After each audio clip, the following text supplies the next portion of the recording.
Welcome back to my new blog guys. हामी चाहिँ खोलामा छौँ होइन। अब खोलामा चाहिँ हामी यस्तो माछा मार्ने भनेर हिँडिरहेको। यहाँ खोलाहरू हेर्न सक्नुहुन्छ। हामी चाहिँ हिँडिरहेको छौँ, म र मेरो एकजना साथी छ सँगै, देख्नुभयो होला। यो खोला चाहिँ ठिकैको छ।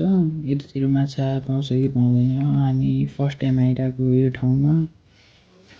अब हामी जाँदैछौँ, हजुरहरूलाई म सबै देखाउँदै लैजान्छु। यो यता हरियो वनपाखाहरू छ। यता हामीले थुन्नु लागेको चाहिँ यो पानीलाई यताबाट लैजाने कि यताबाट यो थुन्ने। यहाँनिर पनि यतातिर यस्तो छ, केराको बोटहरू ह्यान त्यान सब छ होइन।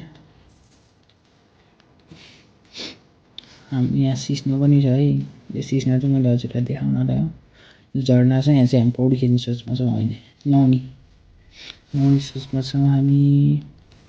कस्तो मजाले बगिरहेको छ कि त्यो पानी। अब हामी चाहिँ माथितिर लाग्छौँ है त। माथि लाग्दा अब के हुन्छ हेर्नु। यतापट्टि यो जुन सुकिरहेको खोला यतातिर पानी ल्याउने, अहिले यतातिर पानी छैन नि।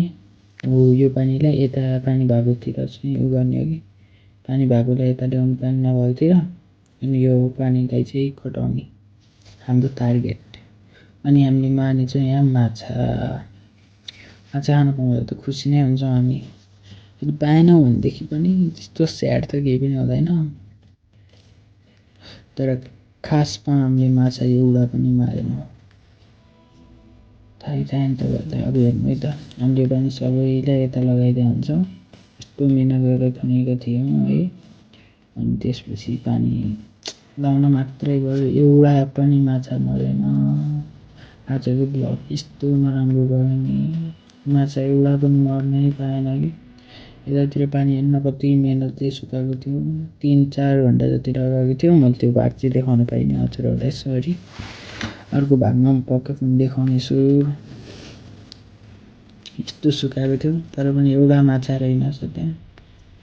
टेन्सन भयो, टेन्सन। अनि त्यहाँबाट हामी चाहिँ, तर केही छैन, हामीले त्यहाँनिर माछा नखाए पनि ऐसेलु खान पायो। ऐसेलुको बोट त थियो तर ऐसेलु त्यति खासै थिएन। 1-2टा थियो तर मिठो थियो। अमिलो हेर्न सक्नुहुन्छ कस्तो छ ऐसेलु, म देखाइदिन्छु तपाईँलाई। हेर्नु त कस्तो दामी थियो कि ऐसेलु चाहिँ।